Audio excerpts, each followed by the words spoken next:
Now, our first speaker is a rare breed of top-class scientist and top-class entrepreneur.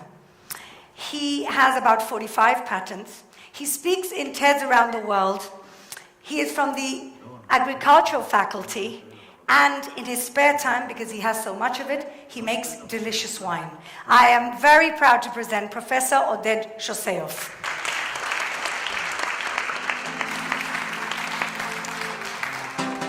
Thank you very much. Well, 200 years of modern science and industrial revolution, we have to admit that our performance is not that great. The machines we build continue to suffer from mechanical failures. The houses we build do not survive severe earthquakes. Yet we shouldn't be so critical about our scientists for a simple reason. We didn't have much time. 200 years is not enough time to make perfect materials, while nature had 3 billion years to develop some of the most amazing materials that we wish we had in our possession. Remember, these materials have a quality assurance of 3 billion years. And that's amazing. Take, for example, sequoia trees. They carry hundreds of tons for hundreds of years in cold weather, in sun, UV light. Yet, if you look into the structure of this tree by high-resolution electron microscopy and ask yourself, what is it really made of? Surprisingly, it's made of sugar. Yes, the same sugar, the same sugar we use in our tea. Well, not exactly. It's actually a polymer of that sugar that is called cellulose. Well, not even that. It's actually a nanofiber made of cellulose, which is about 400 nanometer in length and about 5 to 10 nanometer in width. And the most amazing thing about this material is that it is so strong. On a weight basis, it is 10 times stronger than steel. Yet, it's made of sugar. So, scientists all over the world for the last 10 years believe that nanocellulose is going to be one of the most important nanomaterials for the entire industry. But here's the problem. Say you want to buy half a ton of nanocellulose to build a boat or an airplane. Well, you can Google, you can eBay, you can even Alibaba. You won't find it. Well, of course, you're going to find thousands of papers of scientists saying how wonderful this material, but no commercial source. So about 7 years ago, we at the Hebrew University, together with our partners from Sweden, decided to develop a cost-effective industrial scale method and process to make nanocellulose. And of course, we didn't want to cut trees, so we were looking for another alternative source of raw material. And we found one, which is the sludge of the paper industry. And the reason is there is a lot of that. In fact, Europe alone makes 12 million tons of that sludge annually. This is the equivalent of a mountain 3 kilometers high sitting on a soccer field. And we produce this mountain in Europe every year. So for everybody, it's an environmental problem. For us, it's a gold mine. So today in Israel, we established a company together with our Swedish partners, and these days we are producing on industrial scale in Israel nanocellulose for the first time. And in fact, these days, the second factory, which is slightly larger, is now built in Sweden. So the question is, what can you do with that? Well, lots of things. For example, we have shown that by adding just tiny amount, only a few percent of nanocellulose into cotton fibers, the same material that my shirt is made of, we can increase the mechanical properties dramatically. And by doing that, we'll be able to produce in the future really excellent textiles, super performing textiles for medical applications and industrial applications. Another interesting example is actually now, these days, being showcased in the Venice Biennale for architecture, where we've been able to develop a self-supporting structure. In this case, it's a shield that you can build in the desert, all made of nanocellulose. Well, nature actually didn't stop its wonders in the plant kingdom. Take, for example, in the insect kingdom, cat fleas. Cat fleas have this wonderful ability to jump about 100 times their height. This is quite remarkable. In fact, it's the equivalent of a person standing in the middle of Liberty Island in New York and in a single jump go to the top of the Statue of Liberty. So this is great, and I'm sure everybody would like to have this performance, and the question is, how cat fleas do it? It turns out that during evolution they've been able to develop this wonderful protein which is called resilin. Resilin, in simple words, is the most elastic material on Earth. Actually the best rubber, I can say. You can stretch it, you can squish it, and it doesn't lose almost any energy to the environment. And once we release it, snap, it brings back all the energy. So I'm sure everybody would like to have resilin, but here's the problem. Cat fleas are jumpy, so it's very difficult to catch them. But it's actually enough to catch one. And now, all you have to do is to extract the DNA of that cat flea, clone the gene that encodes for the resilin in a less jumpy organism, like a plant or E. coli. That's exactly what we did. So now we have the ability to produce lots of resilin, and we can do a lot of things with that. Well, my team at the university decided to do something really cool. They decided to try and combine the strongest material produced by the plant kingdom, the nanocellulose, with the most elastic material produced in the insect kingdom, the resilin.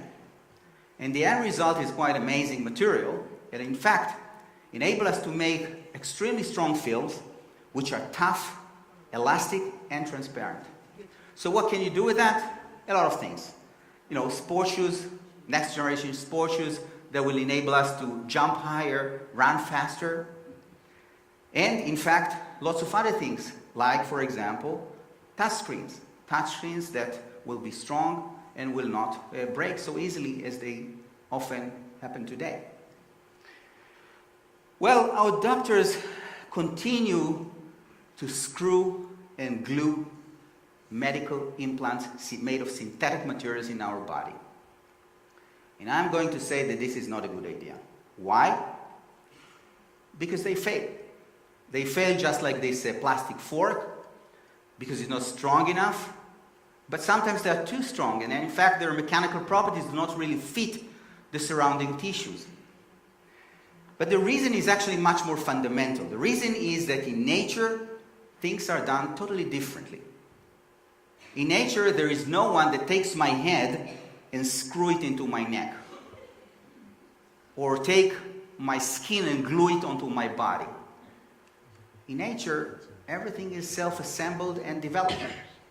Every living cell, whether they're coming from plant, insect, or human being, has a DNA. And the DNA encodes for nanobio building blocks. Many times there are proteins, other times there are enzymes that make other materials like polysaccharides, fatty acids. But the one common thing about all these nanobio building blocks is that they need no one. They recognize each other, and they have the ability to self-assemble into structures, scaffolds on which cells are growing, proliferating, develop into tissues that together makes the organs, and together brings life. So 10 years ago, we decided at Hebrew University, in my lab, to focus on probably the most important nanobio building block for us, for human, which is collagen. Why collagen? Because collagen accounts for about 25% of our dry weight. Other than water, we have nothing more than collagen. Give you a few examples. Bone. Bone is about 50% collagen, 50% mineral. Our skin about 70% collagen. Tendons and ligaments close to 100% collagen. So I always like to say that anyone who is in the business of replacement parts for human being would like to have collagen. Well, admittedly, even before we started 10 years ago, there were already on the market more than 1,000 medical implants that are made of collagen. For example, this dermal filler to reduce wrinkles and augment lips. Other more sophisticated implants, like heart valves, for example. So where's the problem? I just told you that they were already there. Well, here's the problem. The source. The source of all this collagen is dead bodies. Dead pigs, dead cows, and even human cadaver. So risk is a big factor, but it's not the only one. Also the quality. Now here I have a personal interest. This is my father, Oded Shoseyov, in our winery. 7 years ago, a heart valve, similar to the one I just showed you, was implanted in his body. Now, the medical literature say that these heart valves start to fail 10 years after the operation. No wonder. They are made of old, used, dead tissue. Just like this wall made of bricks that are falling apart. Yes, of course, we can take those bricks and build a new wall, but it's not going to be the same.